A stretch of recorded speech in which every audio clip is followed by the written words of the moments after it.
Continuing our reading in Poppy and Rye by Avi, today is chapter 25, Inside the Lodge. Atop the beaver's lodge, Poppy woke with a start. How long had she slept? She stood tall and looked east. There was a faint hint of dawn. It made her heart lurch. With the coming of dawn, she was sure the beavers would awaken. When they did, she would lose whatever chance she had to free Rye. A great deal of time already had been lost. She scrambled to the top of the lodge, where she thought the vent hole had been. As before, all she found was mud. This time, however, she was desperate. Putting the vine ring aside, she clawed at the mud. While heavy and thick, it was capable of being dug. Poppy began to hack at it.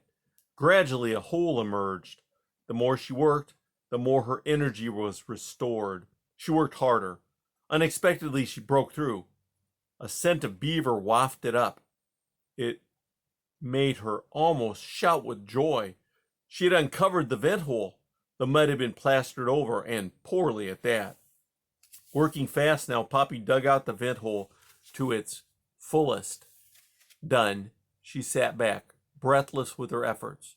Now there was nothing to prevent her from at least trying to get to Rye, force open his cage, and free him.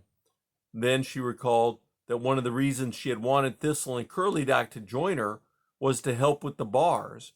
There was nothing to do but go on. She and Rye would have to get him out on her own. Feeling almost reckless now, Poppy tied one end of the vine to a stick, took the free end in her mouth, and crept into the vent hole. Even though she had made her way through the hole before, this time the way seemed longer. Moreover, some of the mud from the top had fallen in. She was constantly scraping it away and pushing it behind her. Down she went. When she finally reached the end, she peered into the lodge. To her horror, the beavers were not sleeping. They were having a meeting. Mr. Conrad was standing before his family. Next to him was his daughter, Clara. With great glee, she was telling them what had happened out on the pond. "I don't think any of them survived," she said with pride. "and it only took one smack of the old tail." The other beavers beat their own tails against the ground. Even Mr. Conrad joined in. "Okay, folks, I just went out to check for myself. Clara did a great job, but if seeing is believing, the mice up on the hill are up to no good around that boulder. That's where we're going to put in a new dam. What Clara discovered suggests they've got something up their sleeves. Maybe they're trying to pull the wool over our eyes. Okay, I say it's time we pulled out all the stops. End our kit glove treatment. Teach the whole kit and caboodle a trick or two. Knock the spots off of them. Lower the boom. Let's go up there and give them a few wet furs. Level the playing field with our tails. Do I have any volunteers?" There was an enthusiastic chorus of yay-sayers.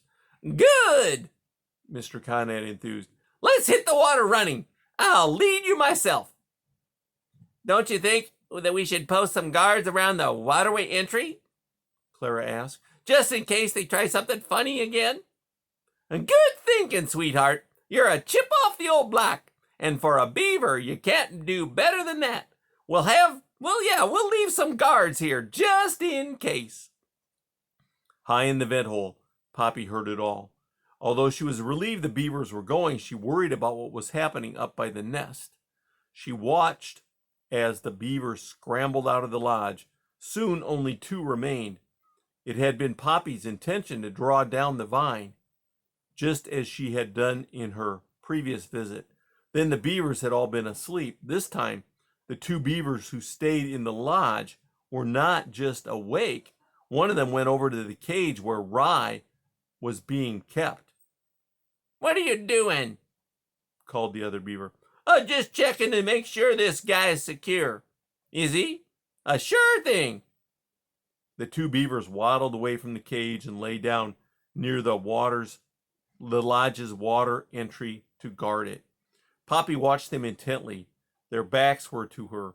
In the dimness, the fireflies were not very active. Poppy was sure she saw Rye. He was curled up in a tight ball at the far end of his cage. Even as she watched him, he got up and crept to one of the bars. There he crouched. If she was seeing correctly, he was gnawing on one of them. Just to see Rye working made Poppy's heart swell with love. Her doubts melted away. Together, somehow, they would get him out of the cage into freedom. Her pulse quickened. After giving a yank to the vine to make sure it would hold fast, Poppy began to lower it slowly. As she did, she kept her eyes on the two beavers. If they saw what she was doing, all was lost. She barely dared to breathe. Inch by inch, the vine dropped. One of the beavers swung about and used a rear leg to scratch himself vigorously. Poppy froze. But the beaver's face was so scrunched up, he seemed to be enjoying his scratching.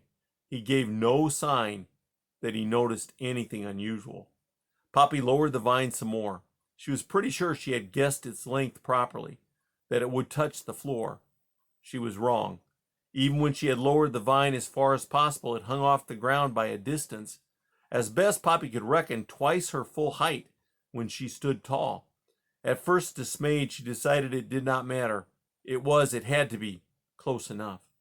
The next step would be harder. It was time for her to go down. Head first or tail first? She glanced over at the beavers. They were paying no attention. Best to go tail first. If the need arose, heading up would be easier and faster than backing up. After wiping her sweaty paws on her fur, Poppy grasped the vine and began her descent by letting herself drop in a series of small jerks. The moment she left the vent hole in the ceiling, the vine began to sway. The further she went, the greater the sway. It made her dizzy, then nauseated. She knew then she should have come down headfirst like the first time. Squeezing her eyes shut, Poppy continued down. Moving with her eyes closed gave her a panicky feeling, far worse than the dizziness. She opened them in haste and hung there. The vine swayed. Her dizziness increased. Gritting her teeth, she made herself go on. As she moved, she kept looking around at the beavers. They had remained quite still. It was just as she reached the halfway point that they showed signs of activity. One of them got up and arched his back. Then he turned fully around. Poppy almost fainted with fright, but the beaver turned back around and resumed guarding the entryway. Never had Poppy felt so glad to be so small. Poppy struggled to suppress her anxiety and move faster. A little calmer, she continued down. She had reached the vine's end. Now she was dangling above the floor.